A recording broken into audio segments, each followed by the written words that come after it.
Bienvenida familia Piensa Vida. Amigos, gracias por conectarse con nosotros.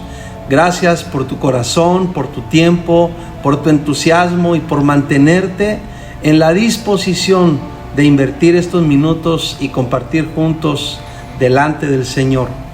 Ustedes saben que cada domingo tenemos un tiempo preparado para ministrar a los niños, un tiempo para que juntos alabemos a Dios, cantemos al Señor y por supuesto un tiempo para recibir una palabra de Dios que nuevamente estoy seguro Dios hablará a nuestro corazón y nos edificará, nos impulsará, seguirá edificando nuestro pensamiento, nuestra fe. Así que te invito a que estemos dispuestos, a que estemos contentos, a que con alegría y sencillez de corazón, como dice la palabra de Dios, participemos en este precioso tiempo. Te invito a que te unas conmigo y le digamos juntos al Señor: Padre, bendecimos este tiempo en el nombre de Jesús y disponemos nuestro corazón para que tú seas exaltado y engrandecido en nuestra vida. Amén. Bienvenida familia.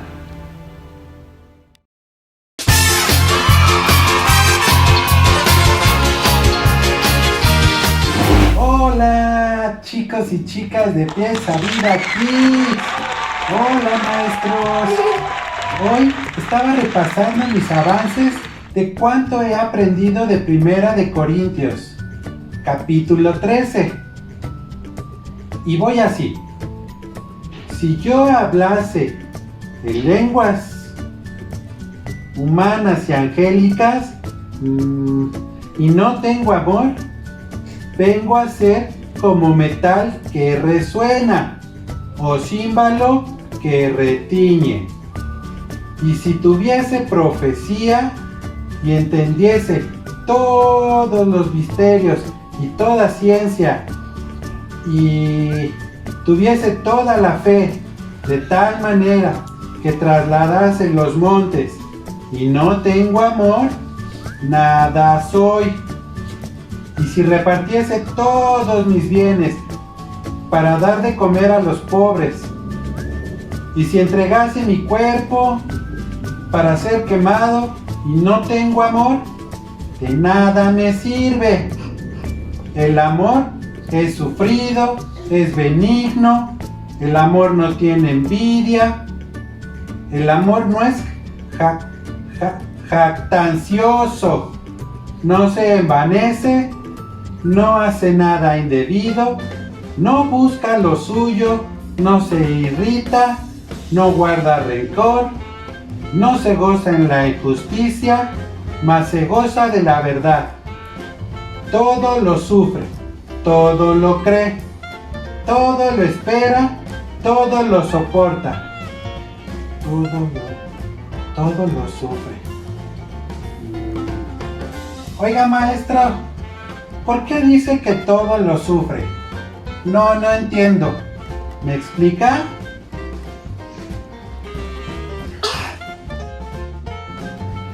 Hola Peto, hola chicos, espero que todos estén muy bien.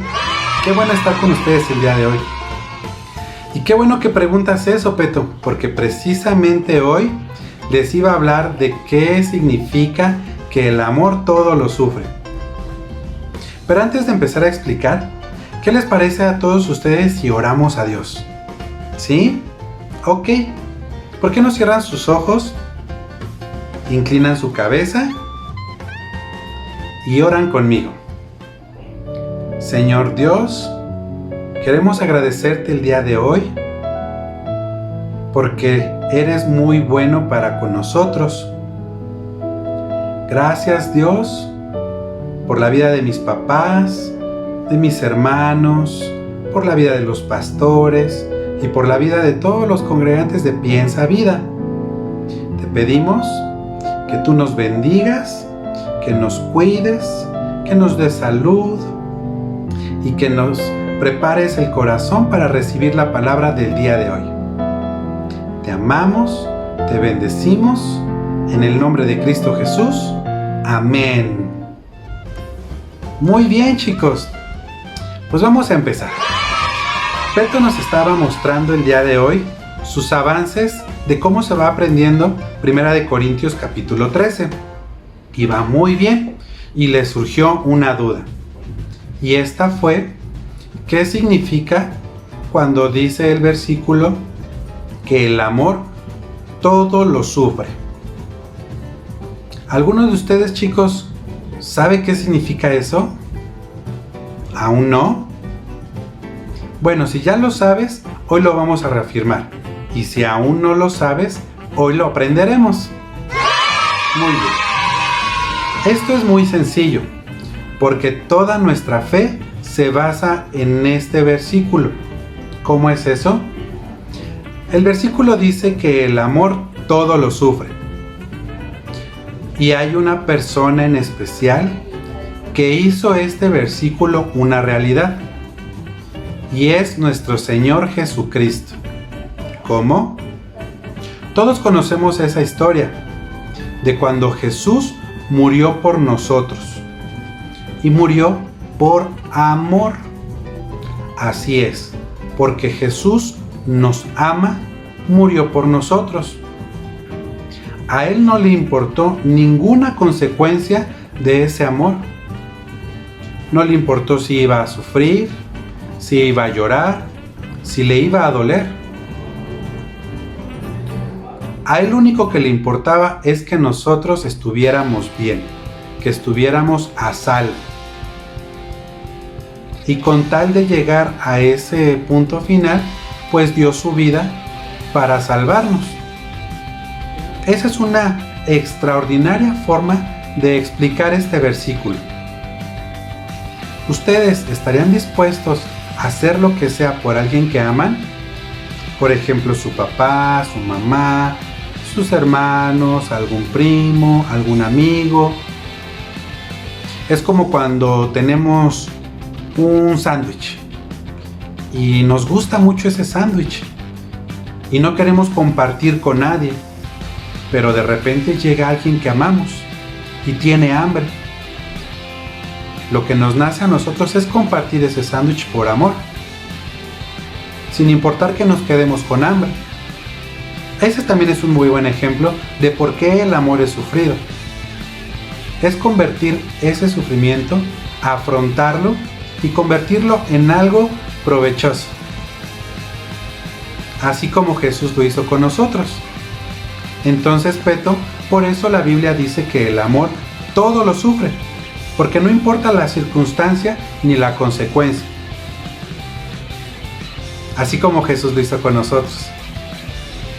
Ustedes, chicos, ¿entendieron esta parte de la Biblia? ¡Qué bien! Espero que también les haya servido muchísimo y así puedan demostrar el amor que Jesús nos enseña y el amor que Dios nos da. Yo en verdad aplico todo esto todos los días porque amo a mis prójimos, a mis amigos, a mis hermanos, a mis papás, así como Dios nos enseña. Qué bueno que lo hayan aprendido el día de hoy. Espero que te haya servido mucho, Peto, y también tú lo puedas practicar en toda tu vida. Nos vemos. ¡Wow! Entonces por eso el amor todo lo sufre. Porque así nos enseñó Jesús, que por amor todo se hace, sin importar las consecuencias. ¡Qué padre es el amor de Jesús! ¡Y qué padre es el amor de Dios! Yo quiero ser como Jesús. ¡Sí! ¡Vida! ¡Vida! ¿Adivina por qué el amor todo lo sufre?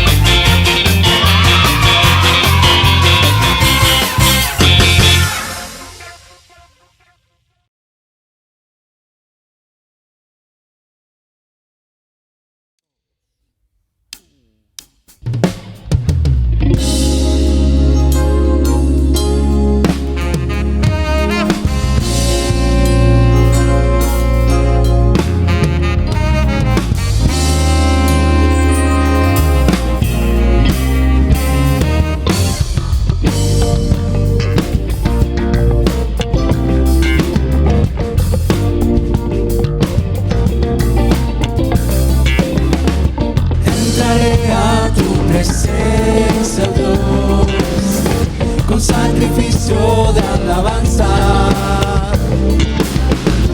Con mi canto yo te exaltaré, tu santo nombre adoraré. Te daré toda la gloria, me libraste del temor. Fui creado en tu justicia, tu santo nombre adoraré. Exáltale, su nombre es exaltado. Exáltale, su nombre hay que adorar. Exáltale, su nombre es exaltado. Su nombre hay que adorar. Exáltale, su nombre es exaltado. Exáltale, su nombre hay que adorar. Exáltale, su nombre es exaltado. Su nombre hay que adorar.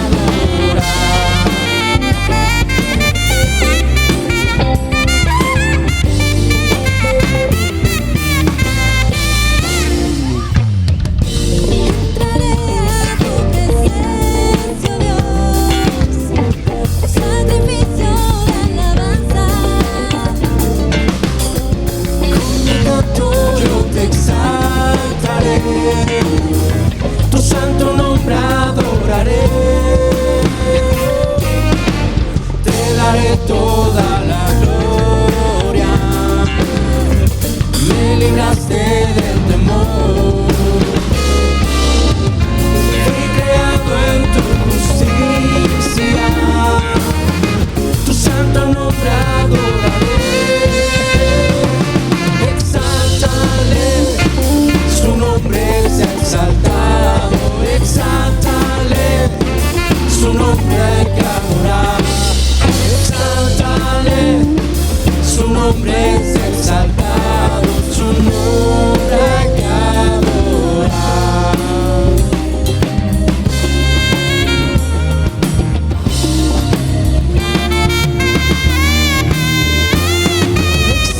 Exáltale, su nombre es exaltado. Exáltale, su nombre hay que adorar. Exáltale, su nombre es exaltado. Su nombre hay que adorar. Exáltale, su nombre es exaltado. Exáltale, su nombre hay que adorar. Exáltale, su nombre es exaltado. Su nombre hay que adorar. Su nombre hay que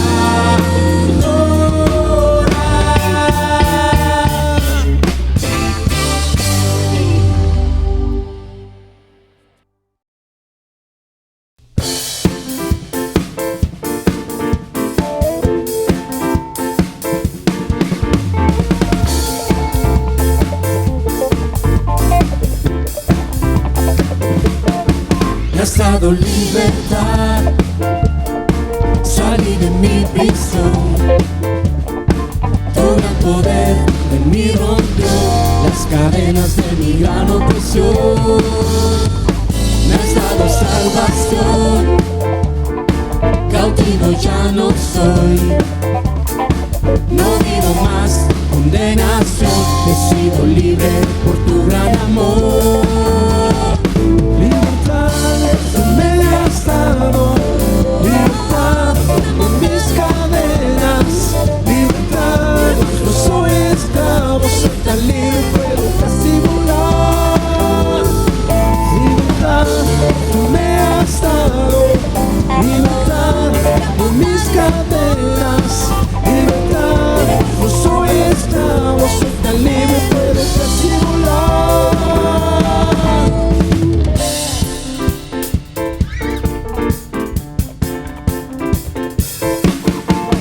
Dado libertad, salí de mi prisión. Tu gran poder en mí rompió las cadenas de mi gran opresión. presión. Me has dado salvación. Cautivo ya no soy. No vivo más condenación. He sido libre por tu gran amor. Libertad me has dado. Libertad de mis cadenas. Libertad, no soy esclavo, soy tan libre pero casi volar. Libertad, no me has dado. Libertad de mis cadenas. Libertad, no soy esclavo, soy tan libre pero casi volar.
Libertad, tú me has dado. Libertad de mis cadenas. Libertad, no soy esclavo, soy tan libre, puedo casi volar. Libertad, tú me has dado. Libertad de mis cadenas.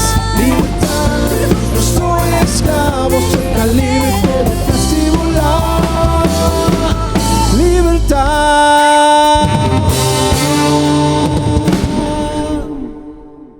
Este día queremos celebrar juntos al Señor cantando que Él es el Rey de los cielos y de la tierra, que Él es el Rey de todos los pueblos. Por eso te invitamos en esta hora a que cantemos juntos al Señor con todo nuestro gozo. Usa tus palmas ahí en el lugar donde estás y vamos a declarar: todos los pueblos te alaban, Señor, todos los pueblos te alaban. Vamos a declarar juntos: aleluya. Los pueblos te alaben. Alaba al Señor con alegría. Que toda tu creación hoy te corona, Rey. Y digan: tú eres poderoso. Digan que tú eres poderoso. Tú eres Rey. Tú eres Rey. Vamos una vez más. Que todos los pueblos te alaben. Que toda tu creación hoy te corone, Rey. Y digan que tú eres poderoso. Vamos. Tú eres Rey. Tú eres Rey. Tú eres Rey. Tú eres Rey. Declara con nosotros juntos: tú eres Rey. Tú eres Rey. Levanta tus manos. Tú eres Rey. Tú eres Rey. Vamos a declarar juntos que no podemos parar de alabar el nombre del Señor. ¿Listos? Declara: de alabarte no puedo parar. De alabarte no puedo parar. De alabarte, Cristo. Una vez más declara con nosotros: de alabarte no puedo parar. De alabarte no puedo parar. De alabarte, Cristo. Una vez más, no puedo parar. No puedo parar. De alabarte no puedo parar. De alabarte no puedo parar.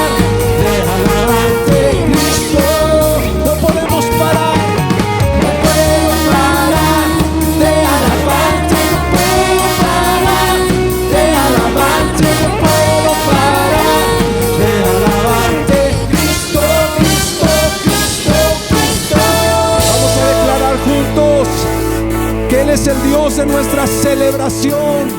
Le celebramos a Él con alegría, le celebramos a Él con gratitud.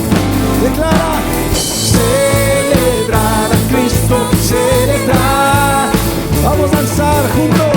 Celebrar a Cristo, celebrar. Celebrar a Cristo, celebrar. Celebrar a Cristo, celebrar. Resucitó, resucitó.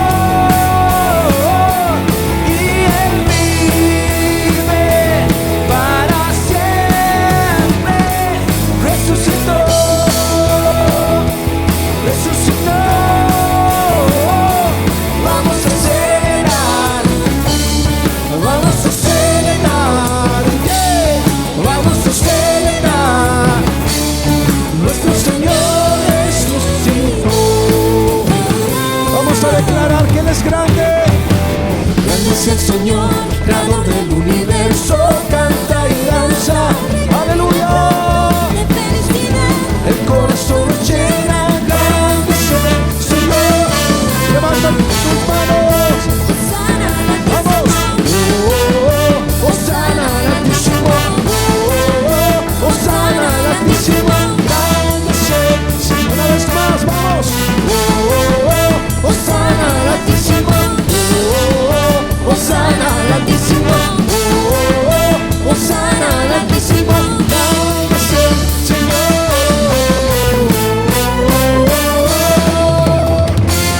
Aleluya, aleluya,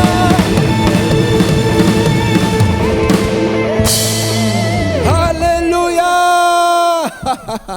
Gloria a Dios.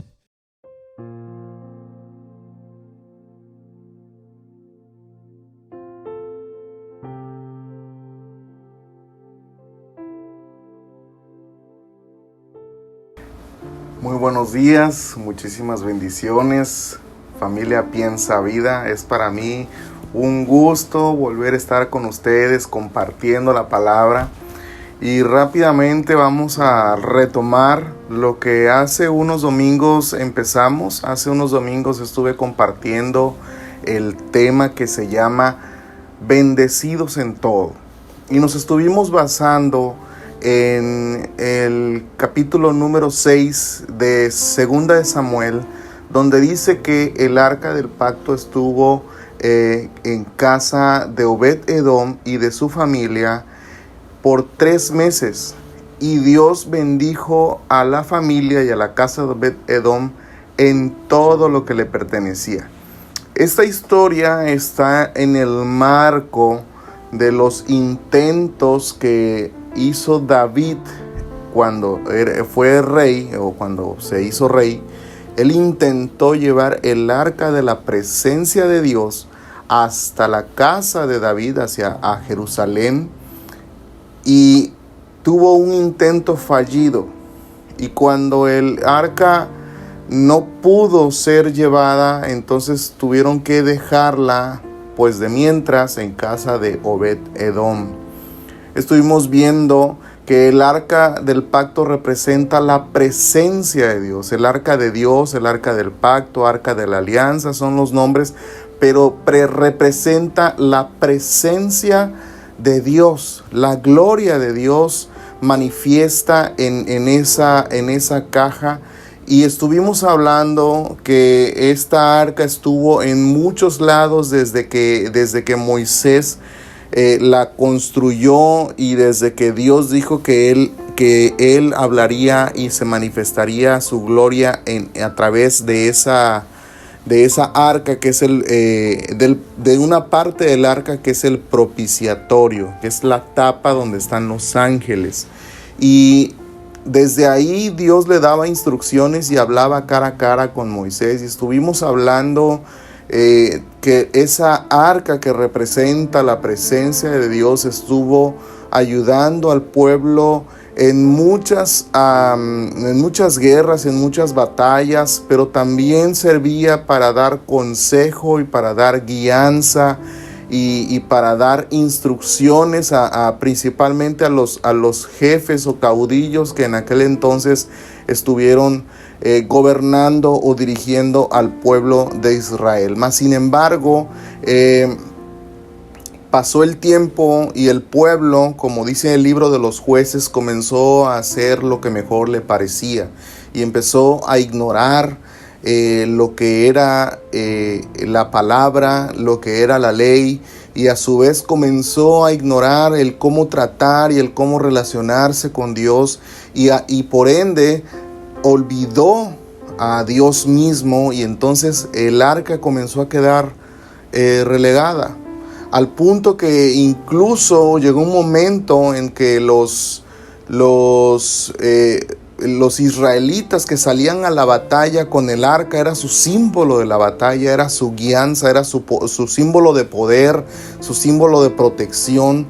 Hubo un momento en el que este pueblo le falló tanto al Señor que la misma protección de la presencia del arca les fue denegada, y entonces perdieron ante un pueblo enemigo que eran los filisteos, y los filisteos tuvieron el arca, robaron el arca, los despojaron de la presencia de Dios, y estos en forma de burla o de cantar victoria, estos filisteos llevaron el arca delante de su Dios, y podemos ver a través de esa historia cómo esta arca les produjo a estos hombres filisteos y a toda esa nación mucho sufrimiento por no darle, por tener la presencia de Dios y no reconocerla y no saber ni cómo tratarla, hasta que la regresaron en una carreta de vacas al lugar de Israel.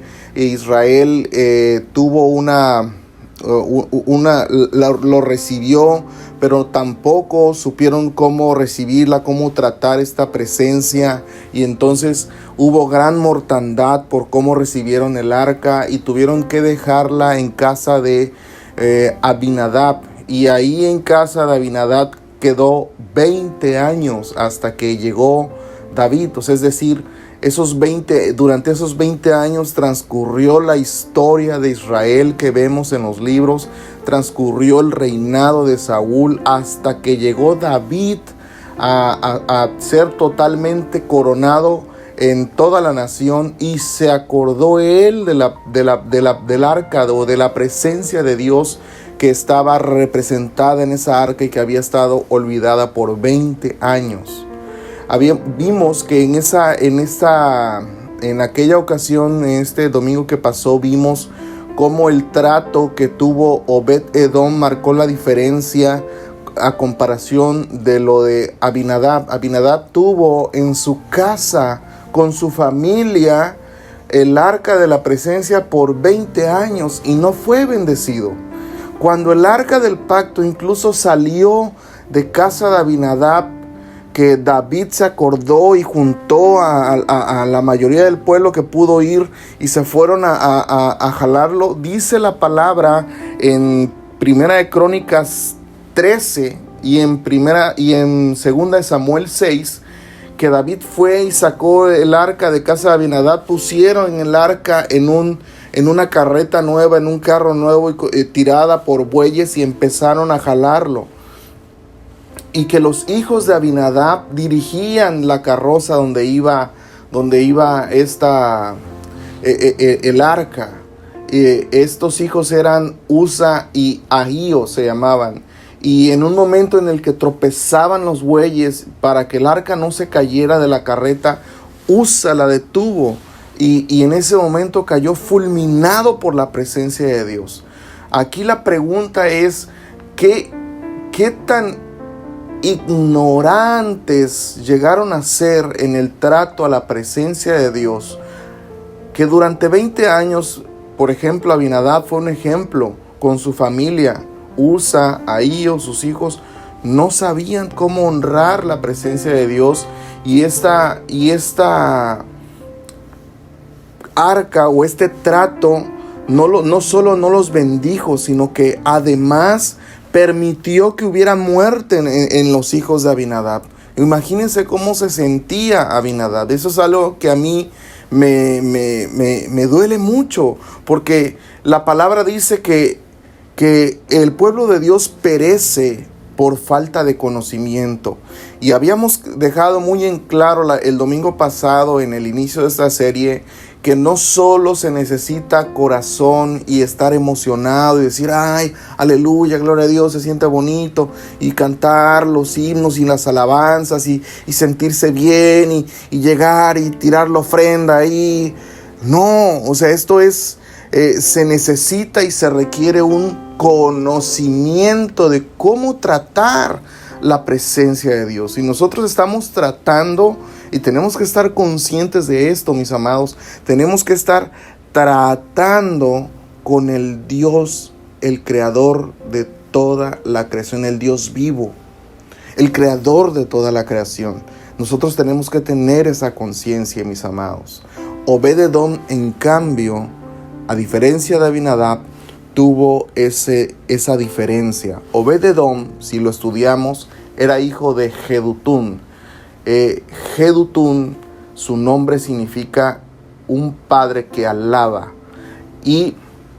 o el que alaba o el que sabe alabar. Es decir, Obed-edom aprendió a honrar al Señor a través de su padre. Y cuando Obed-edom recibió el arca del pacto, él hizo lo propio, lo debido, honró al Señor, él y su familia, porque dice la palabra que estuvo en su casa y en su familia, y junto con su familia fue bendecido en todo lo que le pertenecía, porque marcó una diferencia en el trato a la presencia de Dios. La Biblia no habla mucho acerca de Obed-edom, no habla mucho, pero sí habla que incluso cuando David se enteró de que Obed-edom estaba siendo bendecido, y eso está en 2 Samuel 6, cuando David se enteró que Obed-edom estaba siendo bendecido durante estos 3 meses en toda su casa, mandó buscar el arca, y cuando hizo que el arca viniera y la colocó en el tabernáculo, entre todo el equipo de levitas que estaban siendo convocados a servir y a ministrar al Señor en el tabernáculo de David, ahí aparece Obed-edom. Toda esta historia, mis amados, está narrada desde el capítulo 13 de Crónicas, el 14, el 15 y el 16, incluso hasta el 17 podemos ver cuando Dios hace pacto con David por haber hecho todo lo que hizo. Pero vuelvo al punto, la Biblia no dice lo que Obed-edom hizo, solamente lo da a entender, pero sí da muchos datos de lo que David sí vivió, de lo que David sí sintió. Y si ustedes me acompañan al capítulo 13 de Primera de Crónicas, cuando este primer intento falló, ¿sí? David dijo, traigamos el arca de nuestro Dios, pero podemos ver varios errores comparativos desde el primer intento al segundo intento, y aquí es donde yo quiero que nosotros tomemos en cuenta varios puntos que quiero compartirles, ¿verdad? Espero me dé el tiempo.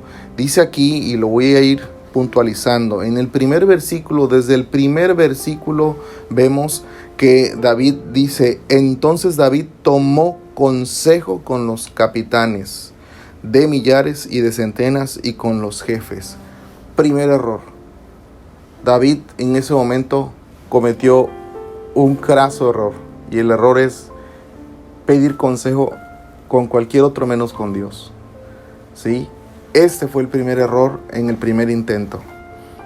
Y dijo David a toda la asamblea de Israel, si os parece bien y si es la voluntad de Jehová nuestro Dios. Aquí dice si es la voluntad, pero nunca le preguntó al Señor.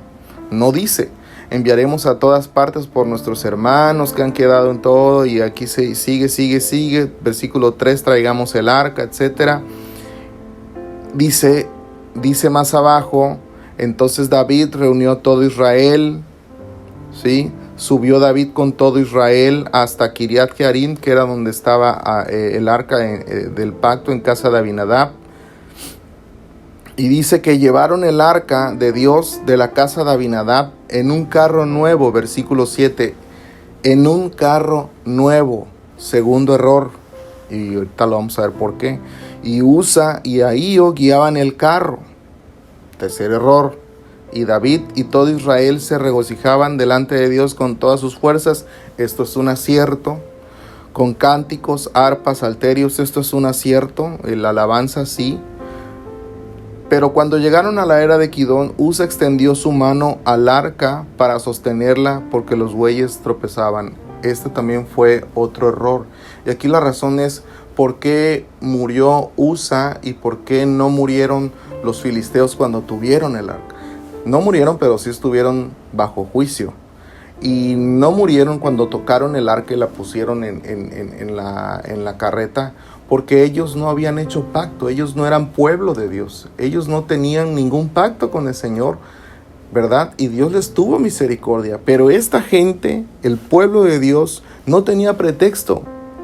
Estaban emocionados, tenían el corazón y parece como cuando nosotros estamos acercándonos al Señor, pero nos emocionamos tanto que le amamos, pero no leemos la palabra, no conocemos la palabra, no nos tomamos el tiempo de conocer el pensamiento de Dios y somos el pueblo de su pacto. Y cuando uno viene y te pregunta, ¿y qué pacto? Y te quedas así, no sabes qué significa eso. Entonces, esto les pasó a ellos. Ellos eran gente de Dios, gente sobre el cual el nombre de Dios era invocado y estaban obligados a saber, a conocer cuál era la herencia, su parte del pacto que tenían y sus responsabilidades y además la manera de cómo tratar al Dios omnipotente. Ellos eran los que tenían el privilegio de tener ese conocimiento y lo ignoraron por completo. Así tan fácil humanamente, porque David, por ejemplo, era un hombre conforme al corazón de Dios, pero aquí en este versículo número 1 de este capítulo cometió un error y era humanamente, pues hasta cierto punto humanamente factible que nos equivoquemos, pero también hasta cierto punto no hay un pretexto cuando nosotros somos o nos decimos o nos declaramos el pueblo de Dios, ¿verdad? Seguimos avanzando. Y el furor de Jehová se encendió contra Usa, estamos en el versículo 10, y lo hirió porque había extendido su mano al arca y murió allí delante de Dios. Y fíjense lo que sintió David. Y David tuvo pesar porque Jehová había quebrantado a Usa, por lo que llamó a aquel lugar Pérez Usa hasta hoy. Y David temió, o sea, tuvo pesar, tuvo temor de Dios aquel día y dijo, ¿cómo he de traer a mi casa el arca de Dios? Yo quiero que tú te preguntes y que todos nos preguntemos, ¿cómo he yo de traer la presencia de Dios a mi vida? ¿Qué tengo que hacer? Si Dios ya llegó a mi vida, ¿qué tengo que hacer para mantenerlo o para honrarlo o para darle la honra de vida a su nombre? Y que entonces su presencia misma sea una bendición para mi vida. Este es el punto al que yo quiero llegar el día de hoy, antes de desglosarle, porque la vez pasada les desglosé 12 áreas de la vida en las que el hombre puede tener éxito, y yo las he adaptado en las cuales Dios puede bendecirnos. 12 áreas, las nombramos la vez pasada, igual y me ayudan a ponerlo aquí en la pantalla para que se pueda ver.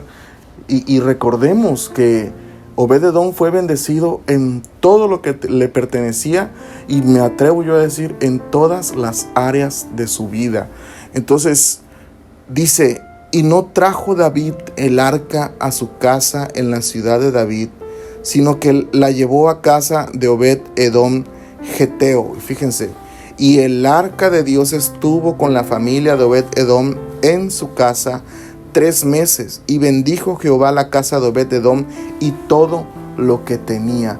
Es decir, la bendición es integral, es extendida no solo a ti, sino a tu familia, a tu casa y a todo lo que te pertenece, todo lo que tú tenías, todo lo que Obed-edom tenía, todo lo que tú tienes. Podrás, a veces religiosamente decimos, ay, estas gentes están bendiciendo su coche, están bendiciendo su casa, pero es una realidad. Dios bendice lo que tenemos. Dios bendice incluso nuestras propiedades materiales, pero también bendice nuestra familia e incluso nuestras generaciones. Amén. Así que la Biblia no dice, les vuelvo a repetir, lo que Obed-edom hizo, pero aquí después del capítulo 13 de Primera de Crónicas aparece el capítulo 14 y pareciera que como que David no hizo nada, ¿no? David no hizo nada, pero ¿qué pasó en esos 3 meses que estuvo el arca en casa de Obed-edom? El arca de la presencia de Dios. Segunda de Samuel 6 tampoco dice que dejó el arca ahí y ahí quedó. Pero ¿qué pasó con David? ¿Qué sintió? Habíamos dicho que había sentido temor, que había sentido pesar y que se preguntó cómo he de hacerle. Pero la Biblia luego aquí no dice más.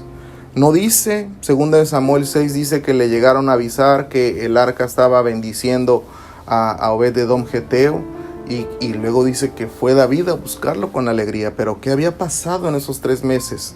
Y el único dato que podemos encontrar aquí es el Salmo 132. El Salmo 132 yo te invito a que tú lo leas e incluso les invito a que liguen con esta enseñanza que les estoy dando, la enseñanza del Salmo 132 del apóstol Byron Walter. Yo quiero que tú el día de hoy o durante la semana, después de escuchar esta palabra que les estoy compartiendo, se remitan a esa enseñanza, porque es como una explicación, complemento de lo que hoy yo estoy compartiéndoles. Pero a grandes rasgos, el Salmo 132 se divide en 3 partes que les quiero yo compartir rápidamente sin leerlo. La primera parte es lo que hizo David, lo que sintió David y cómo se dirigió a Dios.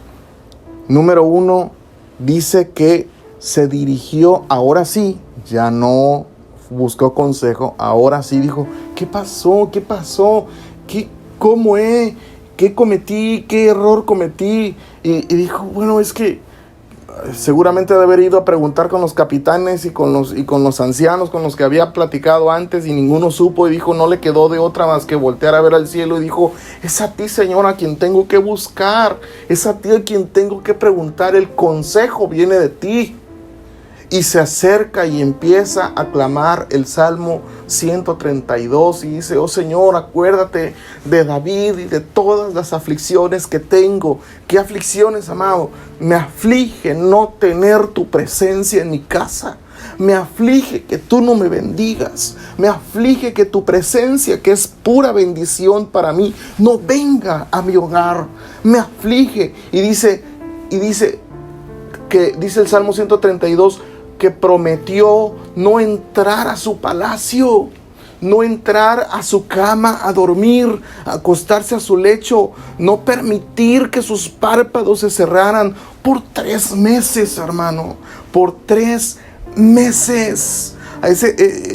Digo yo que entró a un tipo de ayuno de 3 meses, no precisamente de no comer, sino que de no someter a descanso su cuerpo hasta encontrar el lugar para el arca del pacto, hasta hacer que el arca de la presencia de Dios misma viniera a su casa, al lugar que Él le había preparado. Y por 3 meses estuvo afligido y llorando y clamándole al Señor. Y en ese tiempo, dice el Salmo 132, empezó a rememorar. Dice, lo hallamos en los campos, en Kiriat Jearim, y lo llevamos y ahí lo vimos. Y le dice al Señor, que se vistan tus sacerdotes de justicia. Y en eso, ¡pau!, le cayó mientras él oraba. Y ahí está el poder de la oración. Ese es un paréntesis. Poder de la oración. De ahí, de estar en la presencia de Dios, le llegó la revelación. Vístanse tus sacerdotes de justicia y de santidad. Dijo: me remito a la ley, me remito a tu enseñanza, Señor. Y durante esos 3 meses estuvo leyendo.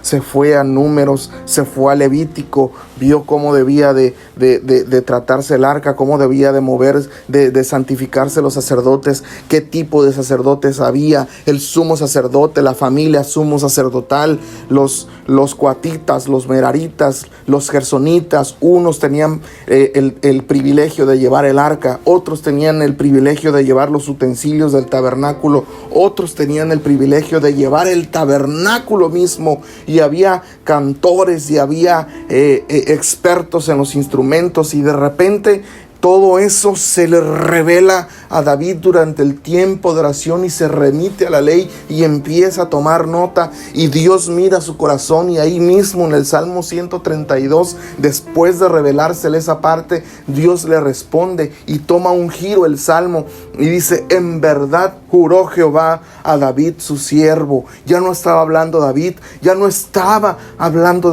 ahora era Dios hablándole a David, y le dice: si tus hijos me buscan y guardan mi ley y me conocen y guardan lo que yo les digo, así como tú lo estás haciendo, si tus hijos me aman tal y como tú me estás amando y anhelando, yo entonces bendeciré y perpetuaré su trono. Y empieza una serie de bendiciones que Dios hará en la casa de David, y empieza después una serie de bendiciones que hará alrededor, incluso que tomará cargo de sus enemigos. Pero dice ahí: yo elijo esta casa que tú me has construido, este tabernáculo, este lugar que tú pusiste en Jerusalén, en Sión, este lugar donde se me va a tratar con este amor, con este anhelo, con esta honra, con este conocimiento pleno de cómo me deben honrar. Aquí es donde yo elijo estar, aquí donde se me ama y se me busca, aquí yo viviré perpetuamente. ¡Puf! De repente vemos que pasa el capítulo 14 como si nada, pero aquí en el capítulo 14 vemos la clave. Dice, por aquí vamos, versículo 2 del capítulo 14: y entendió David que Jehová lo había confirmado. ¿Sí? Y luego por aquí dice,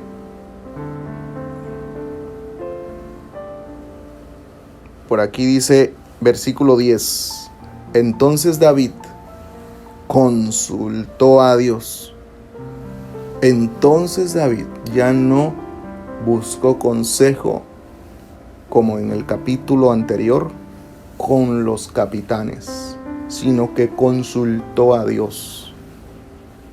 Y cuando parece que el capítulo 14 vemos a un David como que no le importara el arca, pero realmente aquí ya David ya había ido a buscar a Dios y ya había clamado lo que clamó en el Salmo 132, y se mantuvo en la guerra, se mantuvo en la brecha, se mantuvo en la oración, se mantuvo activo, alerta a la voz de Dios durante todos esos días, buscándolo y buscándolo y buscándolo, hasta que Dios le respondió como le respondió.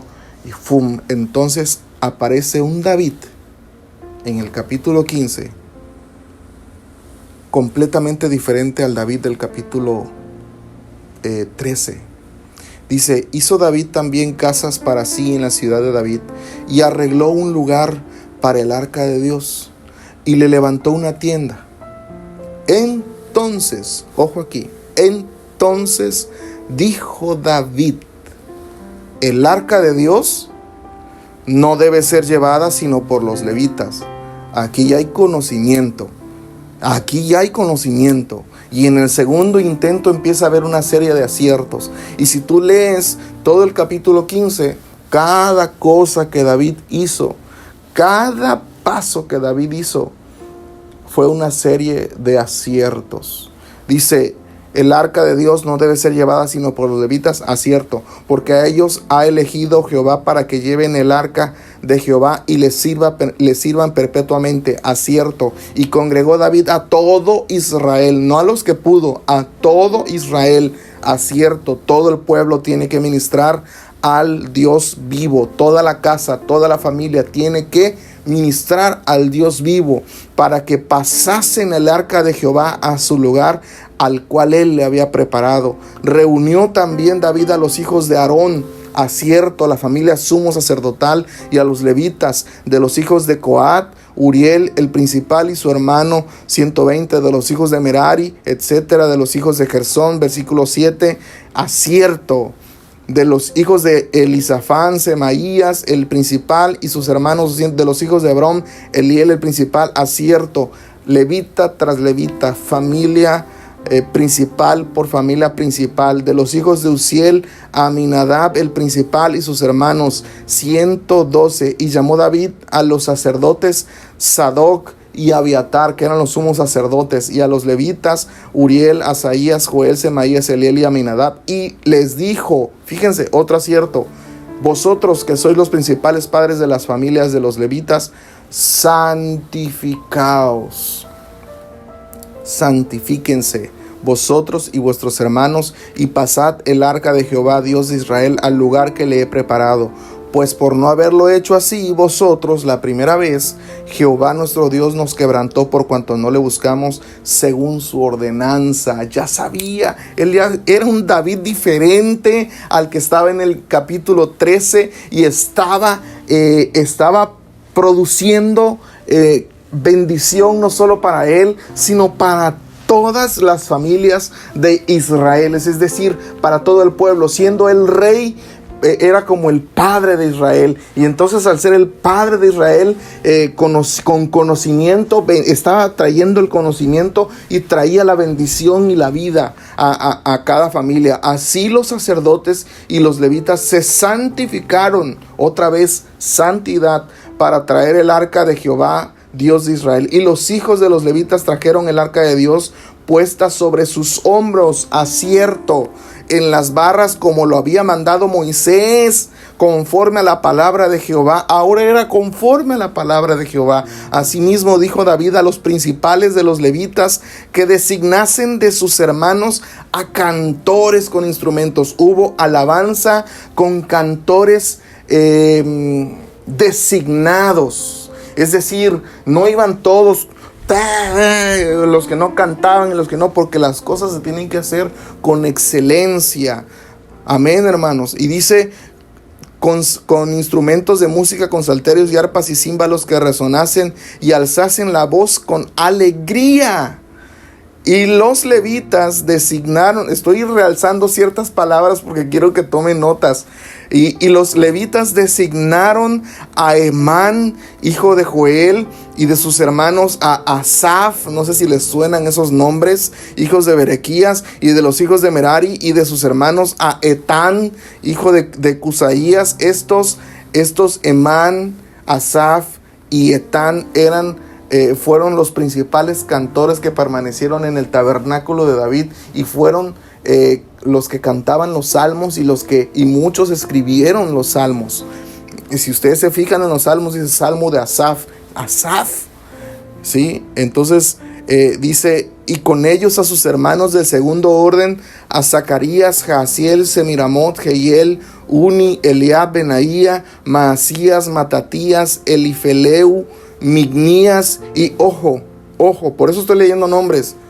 Adivinen quién estaba ahí, léanlo: Obed Edom, y Jehiel, los porteros, y etcétera, etcétera. Y tú puedes ver aquí todo lo que hicieron. David pues y los ancianos de Israel, versículo 25, y los capitanes de millares fueron a traer el arca del pacto de Jehová de casa de Obed Edom con alegría 2 veces. Y ayudando Dios a los levitas que llevaban el arca del pacto de Jehová, sacrificaron, hubo sacrificios, hubo ofrendas, 7 novillos y 7 carneros. Y en 2 Samuel 6 dice que no habían ni dado 6 pasos y ya estaban ofreciendo un carnero y un novillo. Y David iba vestido de lino fino, vestiduras, santidad de nuevo. Y también todos los levitas que llevaban el arca, y asimismo los cantores, que Ananías era maestro de canto, no era cualquiera, amados. Entre los cantores llevaba también David sobre sí un efod de lino. Tercera vez, vestiduras, que significan santidad. De esta manera llevaba todo Israel el arca del pacto de Jehová con júbilo, nuevamente alegría y sonido de bocinas y trompetas y címbalos y al son de salterios y arpas, etcétera, etcétera. Amén.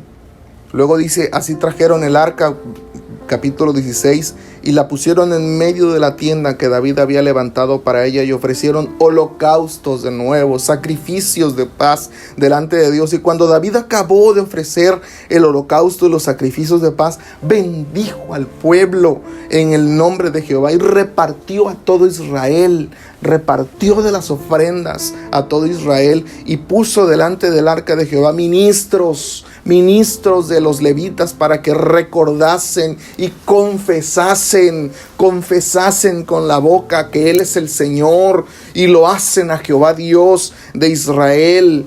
Dice Asaf el primero, el segundo después de él Zacarías, y etcétera, etcétera. Y vuelven a mencionar a Obed-Edom, hermanos. Esto para mí es tan apasionante, amados. Para mí es tan apasionante todo esto, porque vemos a Obed-Edom en la búsqueda. Dice, la sacaron de mi casa, pero yo me voy buscando a la presencia. Si la sacaron de mi casa, yo ahora me voy a donde Él viva. David eso hizo. Y hoy yo te quiero invitar, mis amados, los quiero invitar a que amen esa presencia de Dios, a que la anhelen con ese anhelo con que Obed-Edom y David demostraron buscarla. Ellos contagiaron al pueblo. Fueron puertas para que el Señor entrara al territorio. Fueron puertas vivas para que el Señor entrara a las vidas de otras gentes. Y yo te invito a que hoy tú seas esa puerta viviente por medio del cual nuestro Señor Jesús, su Espíritu Santo, que nos revela al Hijo y al Padre, entren a tu hogar y a tu familia, y puedas tú ser esa gente que contagie a todos ellos con ese amor al Señor, y busquen la presencia, y sean sus casas bendecidas en cada área y en todo lo que tienen. Mis amados, ellos, David, el conocimiento que Dios le dio en ese momento fue reconocer el sacerdocio. Acuérdate que Apocalipsis 5 dice que el Cordero inmolado nos hizo con su sacrificio, nos redimió y nos convirtió en reyes y sacerdotes de toda lengua, pueblo, raza y nación, de todo linaje. Y nosotros somos sacerdotes del Dios Altísimo. Nosotros tenemos que reconocer eso, y al reconocer eso tenemos que entender que somos nosotros los que debemos elevarle el culto debido, adecuado y honrado a nuestro Dios. La honra debida a su nombre, con conocimiento y con sabiduría, no nada más con pura simple emoción que es como la espuma. Número 2, consagrarse y santificarse. Acuérdense que lo dijo 3 veces, se mencionó la consagración y la santificación.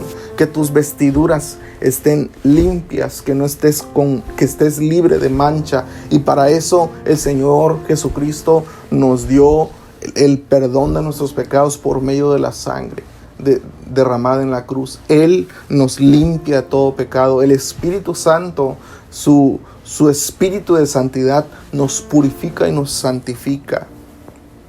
Número 3 dice que David activó la ejecución de la administración en el sacerdocio, activar el sacerdocio. Actívate, hermano, actívate, hermana, activa tu sacerdocio en el nombre poderoso de Jesús. Y también otro punto que debe de haber en las casas o en las personas que necesitan y que anhelan la presencia de Dios es la alabanza estridente. Así le puse, alabanza estridente, alabanza con júbilo, alabanza con alegría, que también fue nombrada varias veces en ese lugar. Dice que se alegraron y que cantaban con júbilo. Y el siguiente es: ofrecieron sacrificios, ofrecieron ofrendas. Amado, tus ofrendas son importantes, tus diezmos, tus primicias, la ofrenda que tú des de paz, tus ofrendas, diezmos, primicias, ofrendas, el honrar a tu padre y a tu madre, no solo de palabras, sino también con esto, ¿sí? Honrar a tu padre y a tu madre, el darle al pobre, el darle a la viuda, el darle al menesteroso, el darle al extranjero, el sembrar en la obra genuinamente apostólica y el bendecir a Israel, e incluso el pagar los votos. Hermanos, el darle la ofrenda al Señor, el darle el holocausto, el darle la honra de lo que a ti te da es necesario. Todo eso que yo te acabo de mencionar es lo que Obed-Edom hizo, sin que lo mencionase la palabra, pero que David entendió que debía hacer y lo replicó para que el Señor pudiera llegar con toda su presencia y con toda la potencia de su gloria a este lugar, es su casa. Amén. Así que, mis amados, yo les invito a que por favor anhelen la presencia de Dios. Padre, en este momento yo bendigo a cada varón, a cada mujer, a cada joven y a cada niño, Señor, que se ha propuesto en su corazón anhelarte, buscarte, beneficiarte, Señor, a ti, honrarte con la honra de vida, con conocimiento de causa y no solo por emoción, sino que, Señor, los bendigas tú, mi Dios, con tu presencia y les respondas, Señor, y que así como David proclamó en el Salmo de gratitud cuando tu presencia llegó a su casa, que tú eres el Dios que bendice hasta las 1000 generaciones de los que te buscan. Así sea, Señor, sobre cada uno de mis hermanos, en el poderosísimo nombre de Jesús. Bendícelos, Señor, bendícelos, bendícelos, bendícelos en cada área de su vida. Bendice a su esposo, bendice a su esposa, bendice a sus hijos, bendice a los hijos de sus hijos, bendice a sus nietos, bendice a sus padres, bendice a sus hermanos, bendice sus pertenencias, su territorio, sus terrenos, sus casas, sus posesiones, sus trabajos, la obra de sus manos. Confirma, Señor, en el poderoso nombre de Jesús, en el poderoso nombre de Jesús. Te necesitamos, Señor. Amén, amén y amén. Bendiciones, bendiciones.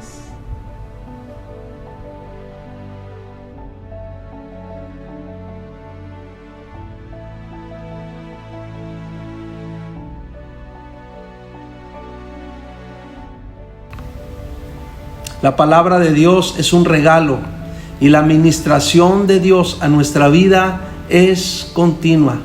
Yo creo que nuestra honra y nuestra bendición está mucho en atender la palabra, en ponerla por obra, en trabajarla constantemente.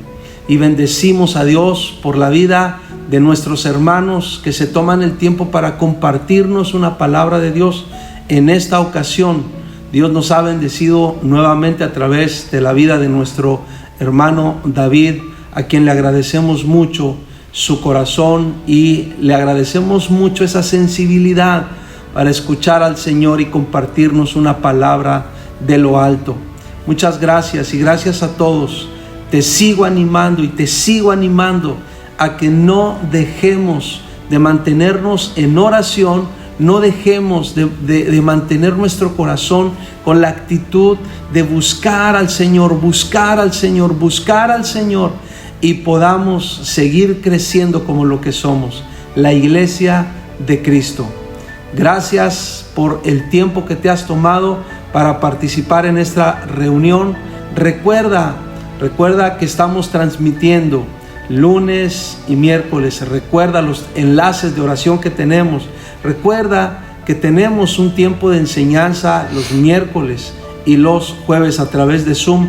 Pregunta si no tienes información y conéctate con nosotros para que sigamos creciendo en el Señor. Gracias, les mando un fuerte abrazo y muchas bendiciones.